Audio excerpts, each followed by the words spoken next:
Вирус туралы және жалпы проблемалар туралы үнемі ойламаңыз және айтпаңыз. Шағын адамның иммундық жүйесін әлсіретеді. Егер сіз алаңдасаңыз, оның суретін салып жыртыңыз. Әлеуметте шексіз ұғым бар. Әңгіме барысында адамдар бір-біріне дәлелсіз мәлімет айтып, өздерін үрейлендіре бастады.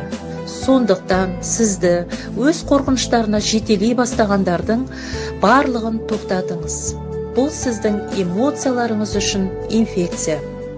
Егер балалар карантинде үйде қалған жағдайда теледидар мен компьютерлерді алмастыра алатын ойындар мен маңызды істердің тізімін жасаңыз. Балаларға отбасыға көмектесу міндетін жүктеңіз. Дұрыс тамақтану керек, ағзаға пайдасы бар дәрумендерді көп пайдаланыңыздар.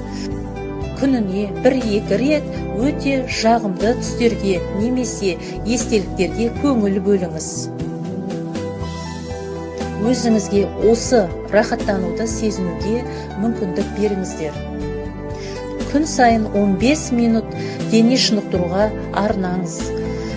Вирустар күшті, позитивті адамдардан қорқады. Есіңізде болсын, біз көп нәрсені бастан өткердік, және бұл да өтеді.